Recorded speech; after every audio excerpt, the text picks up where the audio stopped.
Hey, what's up, Julian? It's good to see you. I know it took a little while for us to get this timing sorted, but it's nice to finally get to talk to you, finally get to see your face. And I know you from your work for Arcane and on the Dishonored series and Deathloop, but I know that you've also done a lot of other things since then. So um, I'm a big Arcane fan, so it's going to be hard for me not to talk about that stuff. But I do want to hear about your other endeavors. Sure.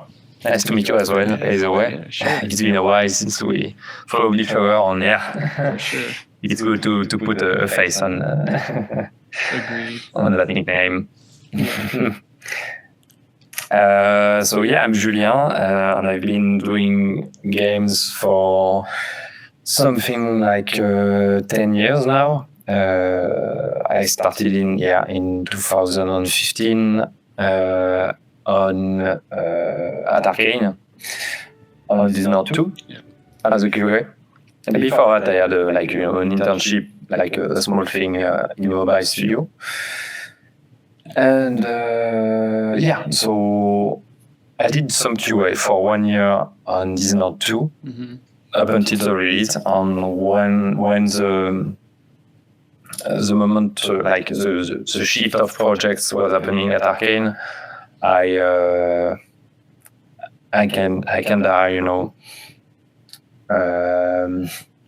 sent levels that I made on my spare time with the game engine In what? to the lead level designers. You what engine are you referring to? In Void Engine or in?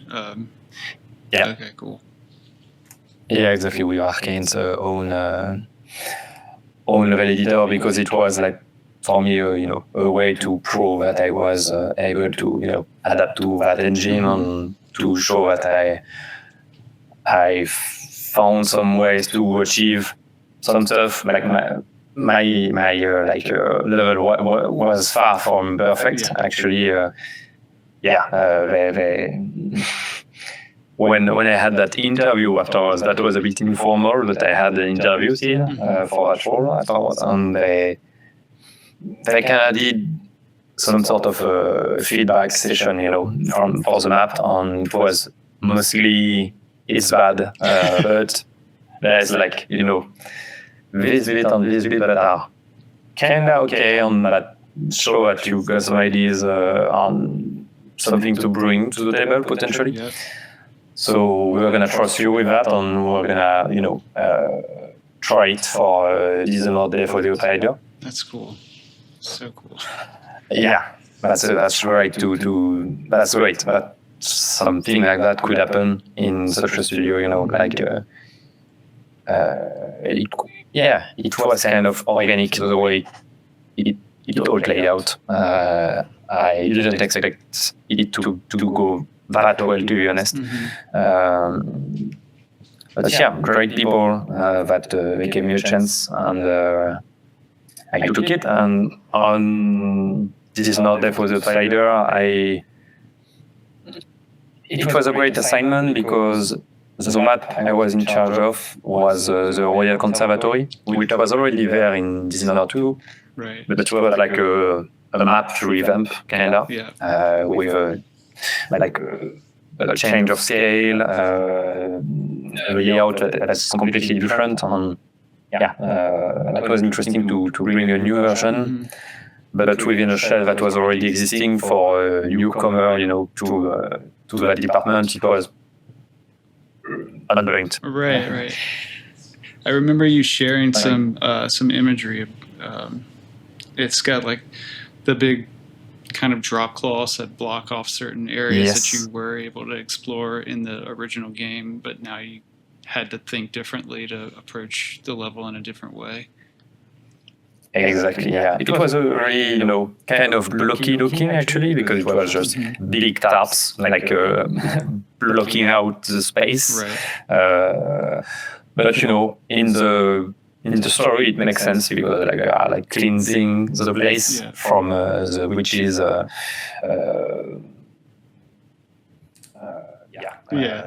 vibes. Right. whatever negativity they're bringing to the stage. Yeah. They are bringing their own negativity, which is just on a different level of negativity, but Right. and it was quite fun because I could focus on solely on systems, on how they all work together, and it was extra great because I'm not actually that good at layout. I'm doing layout, that's not something that I like to do most. I'd rather play with systems and make new ones fiddle with that. Yeah, that's cool. That's why it's the sun. That was that's something I wanted to ask you later on, but in terms of, I know you, after your stint at Arcane, you started development on Threshold, and is there anything, I want to talk a little bit more about your AAA stuff too, but while we're here, I just wanted to ask you, is there anything that you did in Threshold that you enjoyed more than level design or layout? Like in terms of like building the entire thing yourself, did you find any parts of the process that were more enjoyable to you than what you've done professionally? Yeah, actually, many things. I really enjoyed doing audio for the game.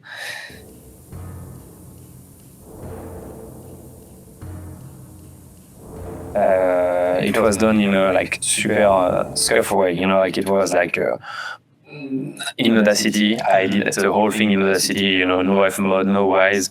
Maybe I should have, but I didn't have the knowledge, and I thought that should be enough for me, and ended up being enough. Yeah. But sound design, I loved that.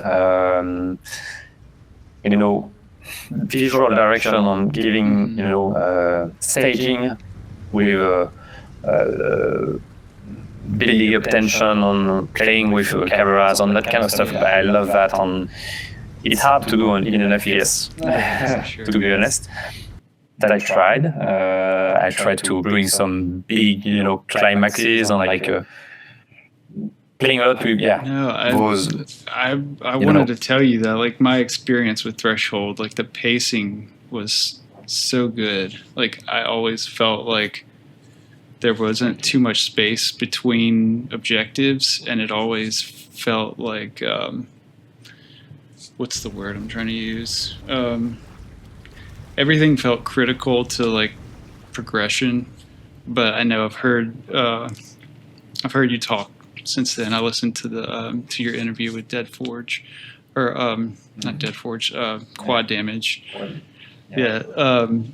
And basically it's all redundant. It's just to keep you occupied until the end, essentially. Yeah. But it definitely does feel like everything has this urgency, and the player is never left just sitting still, not having anything to do. I absolutely wanted to have that constant pressure to keep you engaged, despite the fact that the loop is super simple, a bit boring and everything. And it actually bothered some people, that it was that simple and that actually basic. That's why I try to layer a lot of struggle to the whole experience, and a lot of granularity to things, like the aircans and that kind of stuff. It was made for that. Everything has to feel special when you use it or play with it. Yeah, it definitely does, and there's a lot of mystery too. It feels compelling. You want you want to proceed to see what's going on here. What's the whole what's the reason why I'm here? I don't understand. But it's really good. I was happy. Thank you. Yeah, very pleasantly surprised at how tight it felt, and I think you did a great job. Thank you so much. Yeah, I appreciate it. But there's something else I wanted to ask you about, like the difference. I know you've worked on Dishonored, Death of the Outsider. That's a single player narrative game, and then you worked on Deathloop, which is also a single player narrative game, but there are multiplayer components if you play as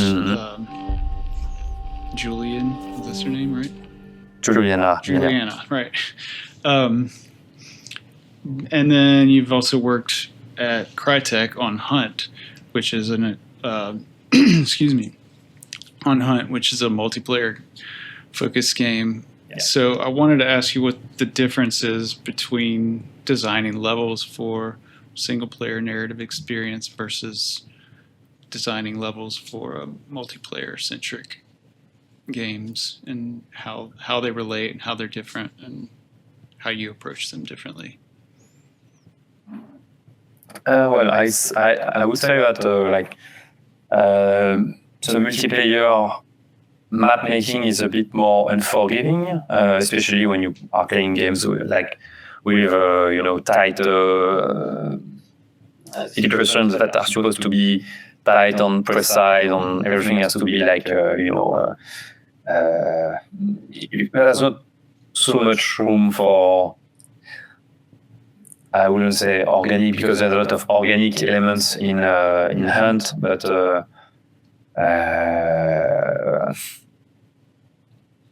you can't lie about what you are making, basically. And in a single player game, you can cheat a lot with the space. Yeah. You can also accept some, Hey, buddy. Sorry. That's okay. That's all right. You can also accept that things can, go out of control, kind of, in a single player experience. Like that space, I made it that big, and I planned this or that to happen, but if something else happened, it's fine as well, and it's something that I haven't predicted. And eventually, you also have that, obviously, in multiplayer games such as Hunt, because it's super wide. It has a lot of granularity in the spaces, but everything has to be a little more calculated. How is it like? Sorry. Yes. I was just going to say, how's it? You have to plan for the other players to be able to see each other, right? So, is it different than, say, planning for NPCs that don't necessarily need to physically see the player? Like, it seems like there's some that's actually scripting stuff. That's actually a really good point. I think we had that at the start of development. We had our former metrics from the Dishonored games and such. Like the crouch covers were at a certain height, and we realized when trying to play tests in multiplayer that they were too low for actual multiplayer, because you would see the head of the character. Same for crouching, because in Dishonored you got a crouch, but you got also some sort of the super crouch to or like tables and stuff, right. To make you really fall on. It doesn't look good at all if you take it from a third-person perspective. Right, like if you actually see the player character, they're all distorted. Yeah, like entering into his, into his legs. So we had to take that into account. So metrics, obviously.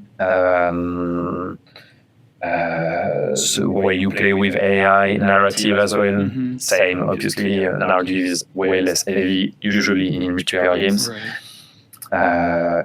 Except from, Deathloop, which was kind of an hybrid. It was an interesting experience because we had to design maps that would work in both situations. All the maps that contain a target, like someone that you have to kill in the game for people who haven't played the Deathloop. So yeah, spaces had to be designed with that in mind, but it was not an afterthought, but the single experience was at the core, and then we made sure that the material was a nice addition to it, and eventually both visions intertwined to make sure that it's compelling in all ways you want to play it. That's cool. That's really cool. It's I never actually played as Juliana, Mm-hmm. but I definitely did get killed by her several times. But that game. How did it feel? Say it again.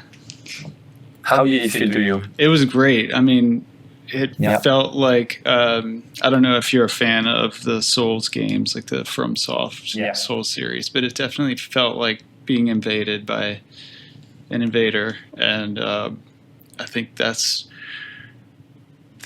where I feel like multiplayer shines to me, where it's more contained and it's more of like a PvP, like one-on-one scenario. I don't typically play a lot of big like multiplayer shooters or anything like that, where there's like a battle royale or a whole bunch of people fighting for survival. Yeah. But I really like the small encounters that you get in a invasion scenario, like a FromSoft Souls game, or in this case Deathloop, where it's just you against one other player character. It feels really good to like outsmart them or to take them down, or to find your target. It's really satisfying. But I agree. I really like that. There's this thing also in Deathloop, like you are like mostly you are the hunter. You are like you've got praise all over the place. They are not like that much of a danger, like the regular NPCs. I mean, so when the situation shifts and you become the hunted, I think it feels really good, and it like jeopardizes actually your loop on. That can be a bit frustrating, but that also brings a lot of stakes and tension. I kind of like that as well. Oh yeah, especially since it's so critical that you stay alive in Deathloop, like specifically. Like you don't want to lose that one extra life because you're trying to make your way to the end of the day, and it's just like it just makes it that much more tense and that much more exciting when you actually overcome that. Like if you take her out and she doesn't take you down, then it's like it's that much more rewarding. So every time I played Deathloop, I would play it for a while and then I would kind of put it down for a minute because it got so confusing with the like tracking leads and all that stuff. How was it designing for that system? Because it really, I don't know how to explain it, but it's like I would understand it for a minute and then I'd forget everything about like what I was supposed to be doing or why. Like I forgot how to play Deathloop, and then I would remember, oh yeah, I have to go in that other menu and find that other thing and check all this stuff. So there were times where I'd put it down for a month or two at a time before I came back to it.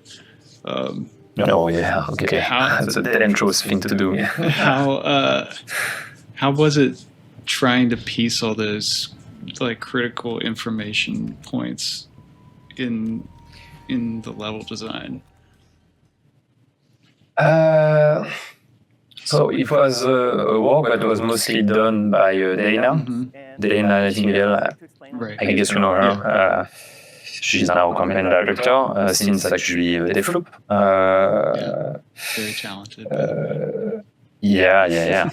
Absolutely. And she took. That's why she became campaign director. She was actually kind of campaign designer. I think it was called during Deathloop. She took the responsibility, to piece together like the puzzle. Actually, the murder puzzle that is at the core of Deathloop. she was in charge of that part on trying to make everything fit together. So as level designers, we were comfortably just told what is supposed to happen, in our level. Like, that's going to be your target. It's going to be at that time of the day. It can be, we can discuss the points or where we place them, but basically, the things were discussed like on a higher level, and then we found the best ways to execute, make it fit. Yeah, exactly. Make it fit to the That's cool. So, to the requirement. So that was all basically figured out, apart from, like, you didn't have to worry so much about the details of that stuff. So I don't really have the details. That's why I'm not really answering your question. I'm sorry. No, that's quite all right. I'm interested in your experience, so if that's not your experience, that's fine. So can you tell me about what compelled you to make Threshold, and why did you decide to?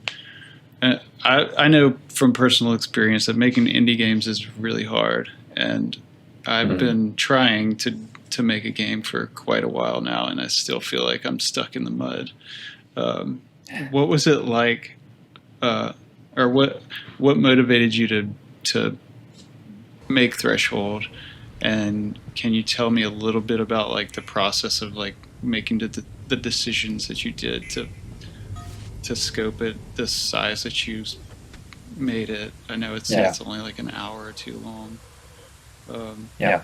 Just talk a little bit about that if you can. Sure. So that's interesting because I'm back at that stage that you just described, like in the mud. Yeah. And I'm trying to do something else, but I'm stuck in the mud as well. Just like if Threshold didn't happen, So for Threshold, there was a few factors. I think there were a few factors. One of them being like the theme, like the reason why I made that game at first was because I like data-viz things, like just graphs on representing big numbers with like an actual representation that helps you understand what it is. Yeah. Or like the amounts that are like so big often. So that was one of the reasons I took. I mean, my wife told me about. I'm gonna spoil. I think that's fine. Go for it. My wife told me about how many animals were killed in France every day, and it's like 3 million. I don't remember for the US, but like it's much more. As you can imagine. So like 3 million a day felt like wow, a lot. At some point I thought that would be really badass and disgusting and like unique to have like a rain of animals, like a rain of corpses. And what if that rain was the amount of animals, the exact amount of animals that were killed during your playtime? So you've played for 5 minutes. There's going to be 5 minutes of animals killed in France if you pick France at the beginning of the game. That are going to fall down into the map. So that was kind of a compelling plan, like I think what helped me to bring it like further and further was the fact that it wasn't something I had seen before in a game. That's something I'm kind of obsessed about. I'm not sure it's a great thing to be obsessed about that, to be honest, because that pushes me to think about I don't know, to overthink stuff sometimes instead of just going straight ahead. But we are all in that situation of overthinking. Yeah, for sure. Especially when we are single indie devs. I know. I've said it before in a couple of my other episodes that I just get stuck in this loop that I go I go around in circles, and I have ideas that seem like they complete the circle. I'm like, oh, this is perfect, and then like a couple of days goes by, and that idea just gets replaced by some other thing that unwinds the circle and has to get resolved in some other way, and I don't know. Yeah, you are working on an immersive sim, right? Yes, there aren't very many systems. Kind of. Yeah, there aren't very many systems in place currently. So there's a programming component to it that I haven't really approached quite yet. Okay. But that's the idea and that's the goal. But I also want to make it as much of like a kind of haunting survival horror-ish sort of experience where it's and that's something maybe you can tell me your experience with too. I want to do like the kind of traditional lock and key type puzzles that you might find in Resident Evil or like a Silent Hill sort of game where certain areas are locked off and you have to solve puzzles to find the way to, progress. Yeah. And I know that is handled in a lot of immersive sims, but I know I've also heard people talk like I was listening to Harvey Smith in an interview the other day talking about how he doesn't care. I think he was talking about Deus Ex. He didn't care if you had the keys to get into this room. All you had to do was get the thing inside the room. Like whatever way you can manage to get in there, it doesn't matter. And so it feels a little bit like those ideas kind of contradict each other, like the immersive sim sensibilities versus like that stringent sort of survival horror. Like there's only one way to get into that room. So there's a little bit of that I'm aware about. Yeah, it's kind of competing thoughts, but ultimately I really just want to deliver like an interesting setting that provides this compelling sort of eerie, dark mood. So that can be like the main thing, and everything else revolves around that. I mean, for sure, as I mentioned, it was just that drawing idea, and as I mentioned in the other podcast, like the rest is just a pretext, and it was built afterwards, I started by the end, and that was all I had. Yeah.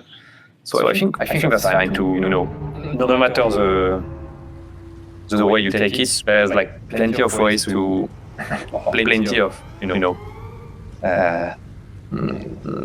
different approaches, basically. Different approaches, and they are all valid, but that's kind of a cool thing. Yeah. I think what makes the difference eventually is like the amount of polish or playtest, getting enough feedback to be able to really narrow down which part is missing, which part could be improved, which part isn't like fine, as it is. And it's always, it frequently felt like that to me, like that playtests were actually like my motivation to keep going, because you send the build to someone and they're gonna tell you what they think, and usually it's gonna be like, they didn't understand much. Okay, now I know what I must do to arrange that, and then arrange that, and then arrange that. I do this, and then I make someone else playtest it. They get stuck on something else, and eventually everything, kind of it gets tighter. It gets together. Yeah. Yeah, exactly. And you built Threshold in Unreal, right? Yeah. how was Unreal compared to working in Void Engine? It's kind of similar because Void Engine is a pretty regular engine, like pretty cool for level designers, pretty handy, and the tools of the Void Engine were also big to help make big maps with a lot of systems in it and everything in a very practical way. Unreal, is more of the whole package of anything that you don't want. It's just an open sea of everything you could imagine. Yeah. And it can be a bit overwhelming, actually. But, there's visual scripting that is the same. Except that in Unreal, you've got more control. In the Void Engine, you've got control for all the design, and then you are not supposed to ever step too much into systemic design yourself. Right. So you don't have that much control on that. Yeah. Which I might not. I might be okay if somebody else could develop the systems for me, but that's not exactly my strong suit. But I do if I could just think it into being, that would be cool. But I can't do that. What if you don't mind, I want to ask you a couple of questions. We can cut this out of the podcast if you don't feel comfortable sharing. But I'm curious how profitable it was to release Threshold, and was it something that you're glad you did on a financial level and a commitment? Did the amount of time that you spent working on it, I don't know, there's the passion versus profit thing, and I'm always kind of am I just wasting my time? Should I be doing something else right now, or is this going to pan out? Yeah, the real question is if you can afford it. It's fine, I guess. It's really a question that we have to ask to ourselves, and we are the only ones to be able to answer that. But in my case, I was working at Crytek, remote from France, because we are in Frankfurt, Germany. Okay. And when you're working remote, it's a very convenient thing of you turn off your computer and you just have to turn on the other computer. There's no commute. And here we go.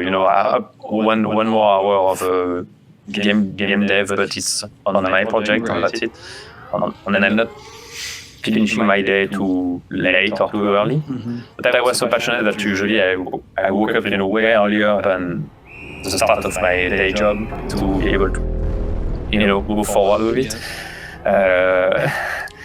But that was cool with that balance, until the last month where everything became a bit more, there were more stakes to it, and more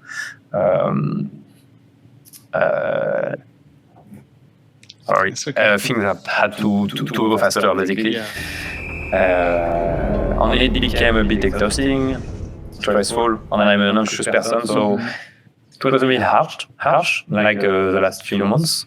And when the game released, there was a lot of soft clock, issues that were actually blocking players from finishing the game. And despite even though the general reaction was, widely positive overall, some people were, for very good reasons, pissed at what happened, and then it kind of ruined the flavor of the release for me. I think I put 12 patches in a month, on release. So it was I had a baby a few months before that, so it was very, very exhausting, very nerve-wracking, and since then, my hair went very thin, and now I'm losing them like a lot. I think it's directly it stems from that, and it was great on the financial level. Basically, I don't know. I don't really count anymore, but it's something like maybe 60,000 euros, something like that. Nice. Yeah. I mean, then my taxes and everything that's gonna from the state. I mean, but for a game that didn't cost anything because I had my day job. Yeah. But that's just bonus basically, so that's great to have that. It helps a lot. Yeah. How much do you think? How much do you think the being published by Critical Reflex had to do with the success of the release? A lot. Yeah. I would say when we first had a chat, I was at 10,000 something wish list, and the day of the release we reached 50,000. Oh wow! I didn't realize it jumped so high. Yeah, it took a while to ramp up, but when actually Buckshot Roulette, it was already released, but they put an update for the multiplayer mode. Yeah. It brought a lot of attention to Critical Reflex, and like the day I got the most wishlist ever on for Threshold was the day they put just like a banner for Threshold as a footnote of an update, an update dev notes for Buckshot Roulette multiplayer. Oh, wow. Just that thing in a footnote, I got like 100 on 1,500 wishes on a day. Just because of that. That's amazing. Yeah. And then there was my pushing that released like a few weeks before, and same like insane reception that helped a lot for bringing light to Threshold. Yeah, and then they helped a lot as well with streamers and that kind of stuff. Streamers, localization. Yeah. That was like a good choice to go for some publisher. I wasn't sure at first, because it felt like a bit of an overwhelming thing, but eventually that kind of helped in many ways. But also some, I had some QA backup as well, so it was helpful. That's awesome. Well, I was really happy and excited to hear when you announced that you were being published. That was really cool. And I'm happy for you that you had that experience. Let's see. So, if you don't mind, maybe can we just talk in general about your process as a level designer, like how you approach the start of a project or an assignment of any level in particular, if you have an example that you want to talk about, but just from inception or conception, whatever, like from the concept level to the completion, how do you approach it? Like, do you do block out? Do you use a level design kit? How do you approach level design? Every time I do a bit of everything, and I'm like looking for the proper way to do it. And I often feel like, I'm not doing it the right way. Yeah, I should probably use a kit. And, even now, after 10 years doing that, I'm still saying that. Like, every time I start something new, I'm like, oh no, I'm going to use a kit because it's safer on everything. And then at some point I feel, okay, it takes too much time and it's too, limiting. So I'm just going to go stretching cubes, and that's it. Yeah. And I still haven't found the right way. I think that like every way is valid, and we shouldn't,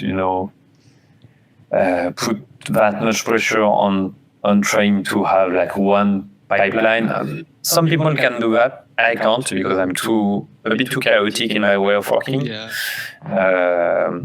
I don't know about you. Are you more of an organized guy or more? Well, it's tricky because like I fight so much with the process of whether or not I'm doing it right, or how am I gonna handle the art when I get to that point. That I'm so analytical and trying to keep everything on the grid and proper size relationships and all that stuff, that I sort of get locked into this like I want to just fly, and I want to create like really quickly and loosely, but then I want to make sure that what I'm doing is going to work in the art phase with like tiling materials and all that kind of stuff. So that's part of what gets me hung up. So I feel like I should get looser and more like do block out more without worrying too much about the size of everything. Yeah, I would say that at first, for the first, really, like, for shading the place for what, for the intention you have, you shouldn't, roll up yourself with, the kits, that's for sure, or like going on grid. I'm still doing that, actually. I did that at work today. When I think about it right now, I'm like, but that's stupid, I shouldn't do that. When you've got to prove an idea or like to answer your first question, like I tend to think in terms of situations. Like I'm thinking of situations that would be cool. For example, on Wolf Chain Youngblood game at some point. Okay. There was supposed to be a train station, and then I was so excited to have that level, but I eventually never got into the game. I mean, at some point we told us, no, there's not going to be a train station, so not a train station. But if there was one, I would have loved to have like a train station with trains, that are like crossing at super speed, and you've got to actually cross the waves and like fight in that space and see Nazis being shredded by trains, like light speed trains, and that would be like it would have been super cool. And I would have to keep from that idea on trying to make that fun, and then building the rest of the more bread and butter stuff around that. But trying to find the special thing. I think that's important to get motivated also, because that's something that I want to see. That's cool. That's. I think that's where I get stuck. Like I want to have the. I guess I don't have the special thing in mind, so I'm just focusing on the space itself, and I think that's part of where I'm getting hung up, is that I need to actually think about what the player is going to be doing more so than what the space. Or what's happening, or what what's. Or maybe it can be some visual stuff, some sound stuff, and no matter what you think about something that you would like to have in your game, that you feel like, oh, that's going to be cool, that's going to be badass, that's going to be scary, that's going to be I'm afraid of that, in real life. This situation scares the shit out of me. Okay, I'm going to try to replicate that because I can relate to this, if I manage to get it right, that could really something special on that I would care about, that I would want to push to the end. Don't really think in terms of game situations. It can be anything, I think.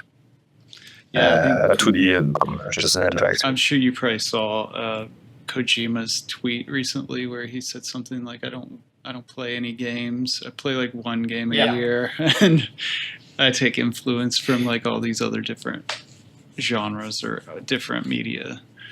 So yeah, I guess that's what I thought about when you just said it doesn't need to you don't need to worry about what the gameplay is going to be like. Absolutely. It can come from so many directions. It's sometimes the inspiration is somewhere else, and sometimes it's just from your own experiences, something that you've lived or going to the guts basically. I mean, I'm a gut guy, I really take my decisions on that. So, that went well eventually. Like same for actually Threshold map. It started as a completely blocky thing, it was like just a few cubes and everything, but it was like a small house and in an American suburb, and it was I don't know. It felt right. incomplete, and then I added a few more reflections, like the train carries the bodies, so they are always there, in the scene, in the space, but you can't see it. So there has to be a train, but where is it? It's something remote. I did it to make it like kind of credible that it could happen right now. Yeah. So mountains, and then a big border, so a big wall, easy to block on. You can see what's behind. So small space to make sure that the courses are packing up, and it makes a nice, a nice pack. Yeah. And actually, that level I made it on Blender. I abandoned the idea of making something with metrics. It was just a big mesh that evolved like maybe there are like 200 iterations of that mesh. I went back to Blender every time on I'm gonna now change a bit the shape here because it's not perfect for the flow. But it was super, ugly. It's an ugly thing that I did. But it still works. So did you exported FBXs from Blender for that? Yeah. Okay. Yeah, and re-imported them in Unreal and checking, the differences and everything. Mm-hmm. No, the whole map is just a mesh. I feel like I could get away with doing. That's one of the things that I think about a lot. Like, do I really need to concern myself with the right way to do this, or should I just like make something and get it going, get it working? So you should. Yeah, but it's easier to say than done. I mean, I'm in that phase right now on another game, and it's like that. It's I want to do something, but but maybe it won't. I try to make it clean and everything, and as soon as you start doing that, you're like you're almost, you lock down. Off the rails already. Yeah. We have to, say fresh-minded, but it's really hard when you are like stuck in that for a long time. What are you doing? Is that your primary work right now? No, that's all. I actually haven't really touched it in probably 2 months or so, since the beginning of the summer, just because I had family coming in town and stuff like that. But my primary work is I work as an animator and video editor, and I started work in the film industry doing like title design for feature films. I don't know if you've ever seen the TSG logo animation. I think it happened before, like with the arrow, or like the bowman. Yeah, it's Odysseus from the Odyssey shooting an arrow through. Yeah, it's really cool. Yeah. I really love that one. You did that? I worked on the concept and the block out. I did. So cool. I did all the camera animation and stuff, but then we shipped it off to another vendor to handle the actual like character animation and lighting and texturing and stuff. But That's a great one. I saw it like super recently. I don't remember on which movie, but He used it a lot. I know that they, like Fox, I guess Disney owns Fox now, but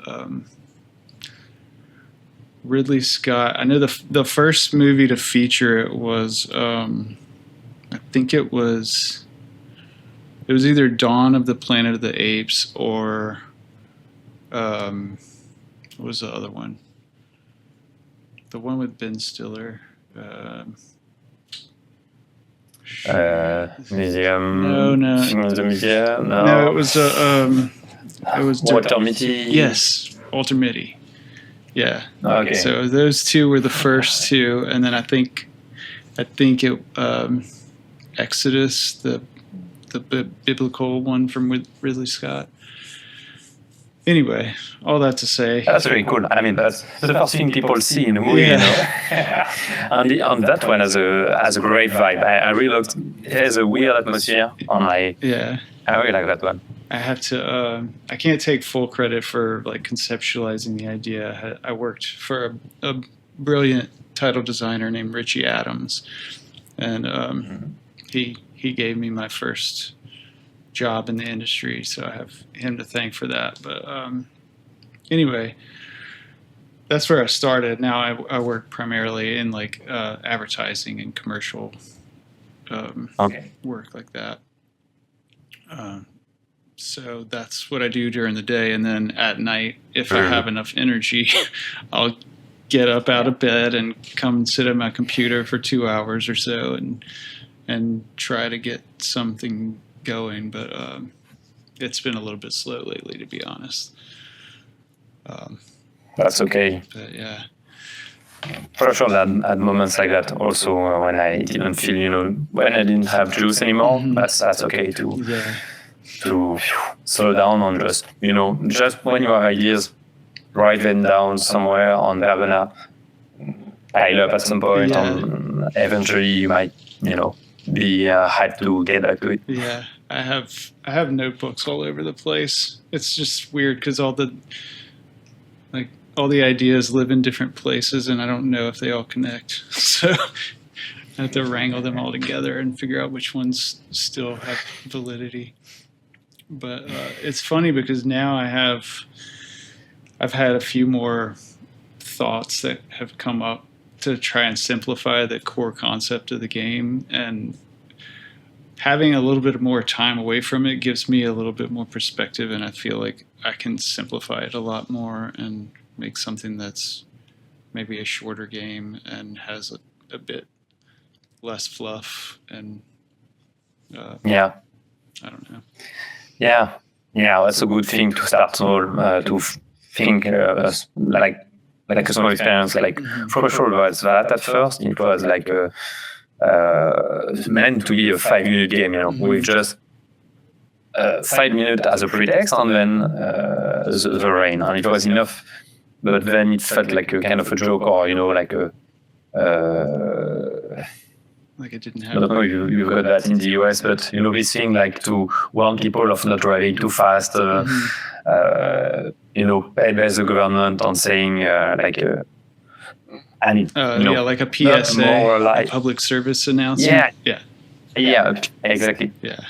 We have those. I don't want to have that vibe, so I expanded it, but like when you've got your core that is working, you can expand it.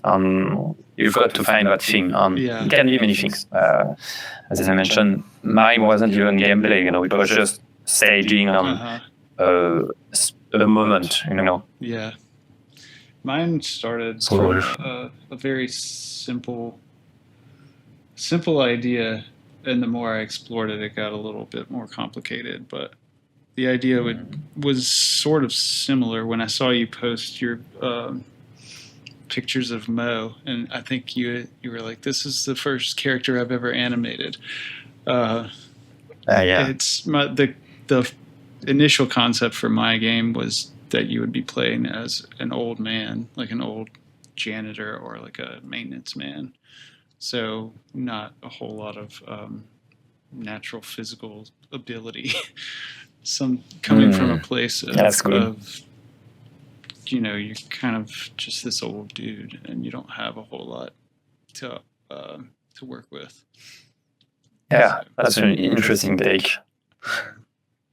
But anyway, That's nice. That's a nice. yeah, That's a. I would want to see more. good. I'll continue to explore it, and Yeah, please. I will. I'm highly motivated. It's just a matter of getting the time and the energy to do it. Sure. But Yeah. is there anything else that we haven't really talked about yet that you would want to share with the world? I don't know.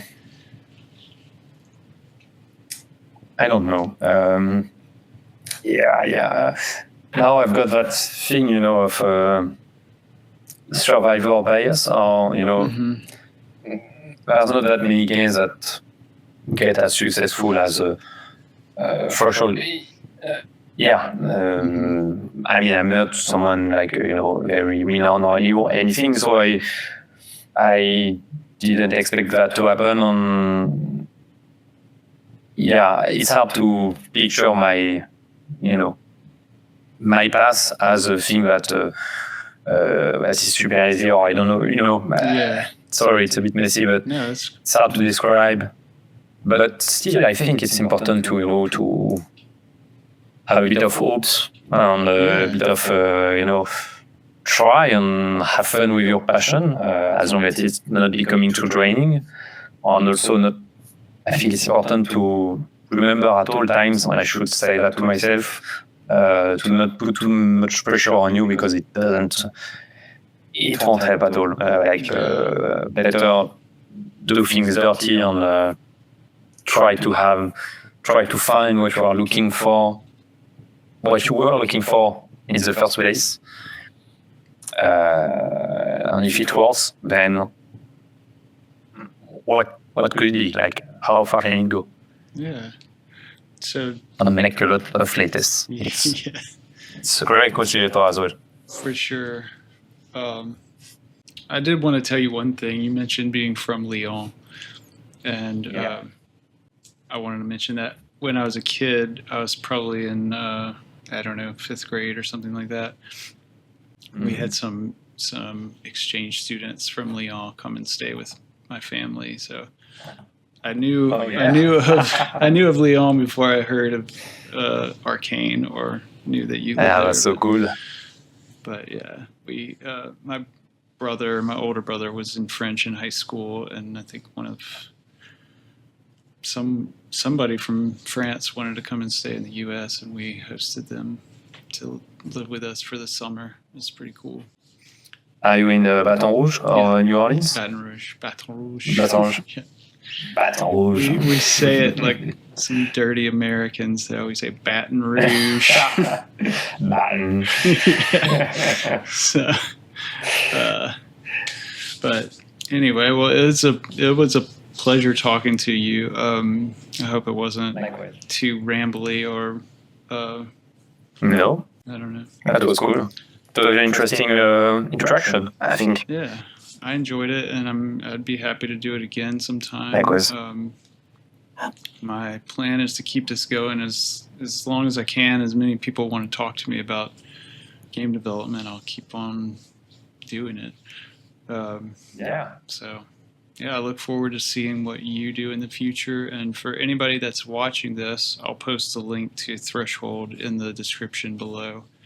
And thank you. Yeah, anything else you want to leave people with? Good luck, America. You need it. Yay! Oh God!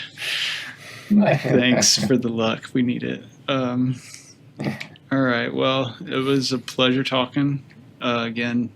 Julien Eveillé, is that correct? Yeah. Perfect. Try my French accent. Thank you, and I'll talk to you again.